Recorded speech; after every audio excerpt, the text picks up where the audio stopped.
الحمدللہ رب العالمین والصلاة والسلام علی رسولہ الکریم۔ آج ہم نصاب الصرف کا چوتھا سبق پڑھیں گے اور یہ 6 اقسام کے بارے میں ہے۔ میں نے آپ کو پہلے بتایا تھا کہ کلمہ کی مختلف جہتوں سے مختلف تقسیم ہے۔ تو ایک جہت سے مستقل معنی پر دلالت کرنے نہ کرنے کے اعتبار سے اس کی 3 قسمیں تھیں، اسم فعل حرف، ٹھیک ہے۔ حروف اصلیہ اور زائدہ کے اعتبار سے اس کی 6 قسمیں ہیں، جسے 6 اقسام بولتے ہیں۔ 6 فارسی کا لفظ ہے جس کا معنی ہے 6، تو یہ 6 قسمیں ہیں، ٹھیک ہے۔ ثلاثی مجرد، ثلاثی مزید فی، رباعی مجرد، رباعی مزید فی، خماسی مجرد، خماسی مزید فی، بڑی ہی آسان ہیں، ٹھیک ہے۔ دیکھیں کوئی بھی لفظ ہوگا، ٹھیک ہے، اگر اس کے اندر 3 حروف ہیں اور 3 کے علاوہ کوئی حرف زائد نہیں ہے، ٹھیک ہے، 3 حروف ہیں تو وہ کیا ہو جائے گا؟ ثلاثی ہو جائے گا۔ ثلاثی کا معنی ہے 3، ٹھیک ہے۔ اور اگر 4 حروف ہیں اصلی ہیں تو اس کا وہ رباعی ہو جائے گا، رباعی مجرد۔ اگر 5 حروف اصلی ہیں تو خماسی مجرد ہو جائے گا، ٹھیک ہے۔ اب یہ میں نے ترتیب سے لکھی ہوئی ہیں، ان کی مثالیں بھی لکھی ہیں۔ اب چلتے ہیں وائٹ بورڈ کی طرف۔ ثلاثی مجرد، ثلاثی کا معنی ہے 3، مجرد کا معنی ہے فقط، صرف، ٹھیک ہے، محض۔ ثلاثی مجرد جس میں صرف 3 حروف اصلی ہوں، کوئی بھی زائد نہ ہو، صرف 3 حرف اصلی ہوں، ٹھیک ہے، کوئی زائد نہ ہو، اسے ثلاثی مجرد کہتے ہیں۔ جیسے ناسوارا، ٹھیک ہے، یہ فعل ہے، اس ایک مرد نے مدد کی، تو اس میں 3 حرف ہے نا، ٹھیک ہے، اور کوئی بھی زائد نہیں ہے، تو یہ کیا ہو گیا؟ ثلاثی مجرد۔ اسم میں آ جائیے زیدن، زیدن اس میں بھی 3 حرف ہیں اور کوئی زائد نہیں ہے، تو یہ کیا ہے؟ یہ بھی ثلاثی مجرد ہے، ٹھیک ہے۔ تو یہ فعل کی مثال ہے، یہ اسم کی مثال ہے۔ ثلاثی مزید فی، ثلاثی کا مطلب 3 ہے، مزید فی جس میں زائد ہو چیزیں، ٹھیک ہے۔ ثلاثی مزید فی وہ اسم ہے، وہ کلمہ ہے، وہ اسم ہے جس میں، وہ کلمہ ہے جس میں 3 حروف اصلی کے علاوہ کوئی حرف زائد بھی ہو، 3 حروف اصلی بھی ہوں، ساتھ ساتھ 1 یا 2 کوئی حروف زائد بھی ہوں، ٹھیک ہے۔ جیسے اکرمہ، تو اکرمہ میں دیکھیے کہ 3 حروف اصلی ہیں، کاف را میم، اور حمزہ جو ہے نا یہ زائد ہے۔ الیوم تنساؤ میں جو حمزہ تھا وہ یہاں پر آیا ہوا ہے، ٹھیک ہے، یہ حمزہ زائدہ ہے، تو 3 حروف اصلی ہیں، ساتھ میں 1 زائد بھی ہے، تو یہ فعل کی مثال ہے۔ یہ اسم کی مثال سراجن، تو اس میں 3 حروف اصلی ہے، سین راجم اور الف زائد ہے، ٹھیک ہے۔ تو ثلاثی مزید فی کسے کہتے ہیں؟ جس میں 3 حروف اصلی کے ساتھ ساتھ کوئی حرف زائد بھی ہو۔ رباعی مجرد کسے کہتے ہیں؟ جس میں صرف 4 حروف اصلی ہوں، کوئی زائد نہ ہو، ٹھیک ہے۔ اس کی مثال زلزلہ، دیکھیں 4 حروف ہے، 1 2 3 4، کوئی اس میں زائد نہیں ہے۔ اچھا یہ فعل کی مثال ہے، یہ اسم کی مثال ہے۔ جردقن، ٹھیک ہے، روٹی کا ٹکڑا، تو جردقن اس میں بھی 4 حروف اصلی ہیں، کوئی حرف زائد نہیں ہے۔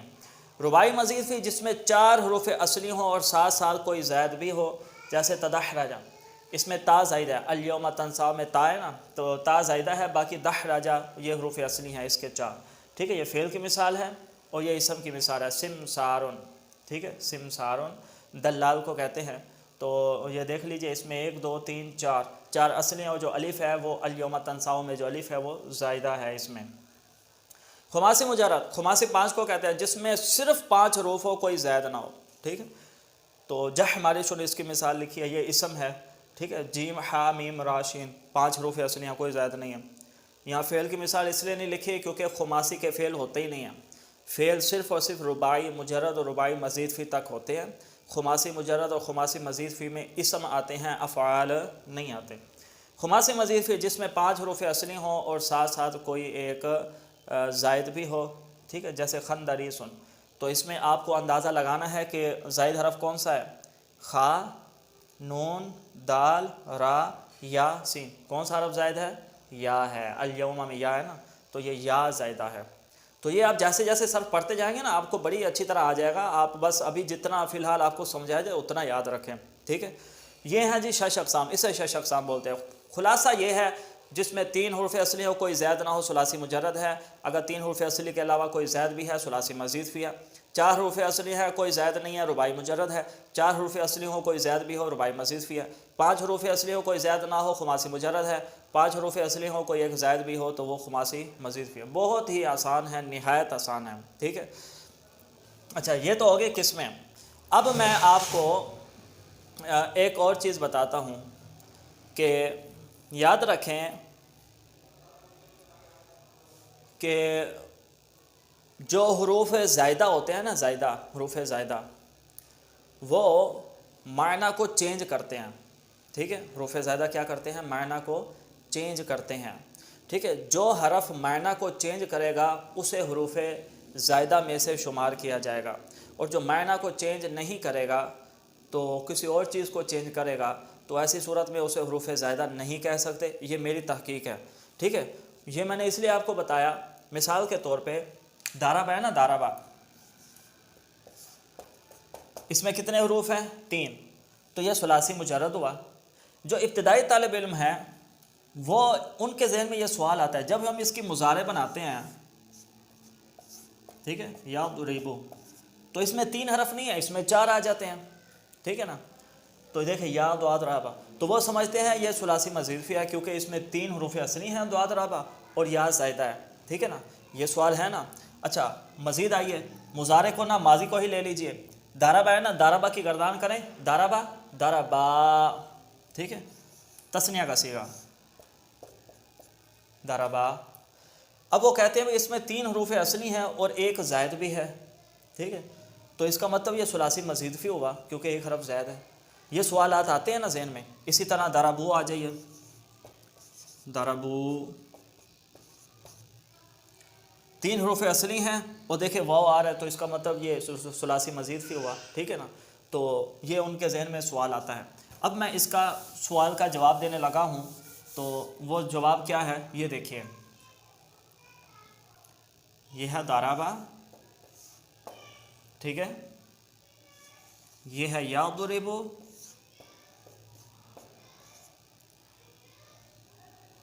اچھا تھوڑا آپ کی آسانی کے لیے کاروما لکھ لیتے ہیں تاکہ آپ کو سمجھنا آسان ہو جائے، کاروما، ٹھیک ہے، یک رومو، اچھا ادھر آ جائیے، اکراما،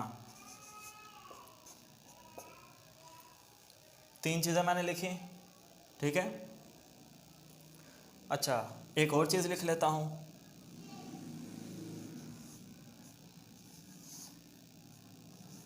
کاروما، میں نے 4 چیزیں لکھی ہیں جی، ٹھیک ہے۔ کاروما لکھا ہے، اس کو دیکھ کر تو آپ کو یہ لگے گا کہ یہ ثلاثی مجرد ہے، ہاں ثلاثی مجرد ہی ہے، ٹھیک ہے، کاف را میم 3 حروف اصلی ہیں، کوئی زائد نہیں ہے۔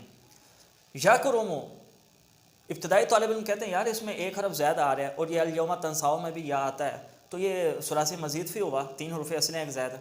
اسی طرح اس کے شروع میں حمزہ آ رہا ہے، ٹھیک ہے، یہ بھی ثلاثی مزید فی ہوا، اور اس کے آخر میں الف آ رہا ہے، یہ بھی ثلاثی مزید فی ہوا، ٹھیک ہے۔ اب میں آپ کو قاعدہ بتانے لگا ہوں کہ کون سا حرف زائد شمار کیا جائے گا اور کون سا حرف زائد شمار نہیں کیا جائے گا، ٹھیک ہے۔ فعل کے اندر 3 چیزیں ہوتی ہیں، یاد رکھیں، فعل کے اندر 3 چیزیں ہوتی ہیں، زمانہ ہوتا ہے، ٹھیک ہے، فاعل ہوتا ہے، اور معنی مصدری ہوتا ہے، معنی ہوتا ہے اس کا، ٹھیک ہے۔ فعل کے اندر کتنی چیزیں ہوتی ہیں؟ 3 چیزیں ہوتی ہیں، ٹھیک ہے۔ ایک فاعل ہوتا ہے، ایک زمانہ ہوتا ہے، اور ایک معنی ہوتا ہے، معنی مصدری ہوتا ہے، ٹھیک ہے نا۔ مثلا کاروما ہے، اس کا معنی کیا ہے؟ وہ بزرگ ہوا، ٹھیک ہے، تو وہ فاعل ہے، بزرگ ہونا یہ معنی مصدری ہے، اور ہوا یہ زمانہ ہے، ماضی بتا رہا ہے، ٹھیک ہے۔ تو فعل کے اندر 3 چیزیں ہوتی ہیں۔ اچھا تو حرف زائد اس حرف کو کہیں گے، اس حرف کو حرف زائد مانیں گے جو معنی کو چینج کرے، ٹھیک ہے۔ جو فاعل کو چینج کرے وہ حرف زائد نہیں کہلائے گا، جو زمانے کو چینج کرے وہ بھی حرف زائد نہیں کہلائے گا۔ حروف زائد میں سے وہ کہلائے گا جو معنی کو چینج کرے۔ دیکھیں کاروما کا معنی کیا ہے؟ وہ بزرگ ہوا، ٹھیک ہے۔ اس کی مضارع بنائی یکرمو، تو اس کا ترجمہ کیا ہے؟ وہ بزرگ ہوتا ہے یا ہوگا۔ اب اس نے معنی کو چینج نہیں کیا، بزرگ ہونا اس میں بھی آ رہا ہے، بزرگ ہونا اس میں بھی آ رہا ہے، اس نے معنی کو چینج نہیں کیا، زمانے کو چینج کر دیا، ٹھیک ہے نا۔ تو لہٰذا یا نے، یا علامت مضارع جو ہے اس نے زمانے کو چینج کیا ہے، تو لہٰذا ہم اس کو حروف زائد میں شمار نہیں کریں گے۔ حروف زائد میں وہی شمار کیا جائے گا جو معنی کو چینج کرے، لیکن یہ یہاں زمانے کو چینج کر رہا ہے، معنی کو چینج نہیں کر رہا، ٹھیک ہے۔ اکرما، اکرما اس کا معنی کیا ہے؟ اس ایک مرد نے عزت کی، تو دیکھو اس حمزہ نے معنی کو چینج کر دیا۔ اگر حمزہ نہ ہو، کاروما ہو، تو معنی کیا ہے؟ وہ بزرگ ہوا۔ اگر شروع میں حمزہ آ جائے تو یہ معنی چینج ہو جاتا ہے، اس ایک مرد نے عزت کی۔ دیکھو پہلے بزرگ ہونا تھا، اب عزت کرنا ہے، پہلے عزت والا ہونا تھا، اب عزت کرنا ہے، ٹھیک ہے نا. تو میں نے کو اس نے چینج کیا، لہٰذا اس حمزہ کو ہم حروف زائدہ میں سے مانیں گے. کارما یہاں پر آ جائیے، ٹھیک ہے، الف ہے آخر میں. تو اس نے فاعل کو چینج کیا، بزرگ ہوئے وہ دو مرد، ٹھیک ہے. تو اس الف نے کیا کیا ہے، فاعل کو چینج کیا ہے. کاروما میں فاعل ایک تھا، ٹھیک ہے، بزرگ ہوا وہ ایک مرد. کاروما اس میں فاعل چینج ہو گئے، پہلے ایک تھا اب دو فاعل ہو گئے، ٹھیک ہے نا. تو اس الف نے معنی کو چینج نہیں کیا، بلکہ کیا کیا ہے، اس نے فاعل کو چینج کیا ہے. فاعل دو ہو گئے، ٹھیک ہے، پہلے ایک فاعل تھا اب تبدیلی آ گئی، دو فاعل ہو گئے، ٹھیک ہے. تو جو زمانہ کو چینج کرے، ٹھیک ہے، جیسے یہ، اس کو بھی حرف زائدہ نہیں کہیں گے. جو فاعل چینج کرے اسے بھی حرف زائد نہیں کہیں گے. جو معنی کو چینج کر دے اس کو حروف زائد میں شمار کیا جائے گا، ٹھیک ہے. اور آسان لفظوں میں یہ بڑا زبردست قاعدہ ہے، اس کو آپ ذہن میں رکھ لیجئے. قاعدہ نہیں، یہ میری تحقیق ہے. اچھا، ویسے بھی یہ جو ہے نا کرما، یہ جو آخر میں الف ہے، یہ الف ضمیر ہے، ٹھیک ہے، یہ ضمیر ہے. اور ضمیریں جتنی بھی ہوتی ہیں وہ مبنی ہوتی ہیں. گویا کہ یہ دو لفظ ہیں، ایک کارما اور ایک الف، ٹھیک ہے. ضمیریں مبنی ہوتے ہیں، ضمیر اسم ہوتی ہے وہ الگ سے، یہ ایک فعل ہے اور ایک اسم ہے. خیر زیادہ باریکی میں آپ نہیں جائیں، تو آپ فی الحال اتنا ہی یاد رکھیں جتنا میں نے آپ کو بتایا. لیکن اگر میری ویڈیو کوئی دوسرے لوگ دیکھ رہے ہیں جنہوں نے پہلے سے صرف و نحو پڑھی ہے، تو وہ یہ والی جو آخری بات میں نے کی ہے وہ بآسانی سمجھ جائیں گے، ٹھیک ہے. اور ایک اور بات یاد رکھیں، دیکھیں، جس کی فعل ماضی میں 3 حروف ہوں، ٹھیک ہے، 3 حروف ہوں، جو ثلاثی مجرد کی فعل ماضی ہے نا، ٹھیک ہے، تو ثلاثی مجرد کی، تو اس مجرد سے مضارع بنے گا، اس میں فاعل بنے گا، اس میں مفعول، جو بھی چیزیں بنے گی، اگر ماضی ثلاثی مجرد ہے تو وہ ساری چیزیں بھی ثلاثی مجرد کہلائیں گے، ٹھیک ہے. تو مضارع بھی ثلاثی مجرد کہلائے گا، تو اس مضارع سے بننے والا اس میں فاعل بھی ثلاثی مجرد کہلائے گا، اس میں مفعول بھی ثلاثی مجرد کہلائے گا، ٹھیک ہے. اور اگر ماضی جو ہے فعل ماضی، ٹھیک ہے، وہ ثلاثی مزید فی ہے، تو اس فعل ماضی سے بننے والا مضارع بھی ثلاثی مزید فی کہلائے گا، اس میں فاعل بھی ثلاثی مزید فی کہلائے گا، اس میں مفعول بھی ثلاثی مزید فی کہلائے گا، ٹھیک ہے. یہ قاعدہ یاد رکھ لیجئے. تو آپ جیسے جیسے آگے پڑھتے جائیں گے نا، آپ کو چیزوں کی بڑی اچھی طرح سمجھ آتی جائے گی. فی الحال جتنا آپ کو بتایا جائے اتنا آپ یاد رکھ لیجئے.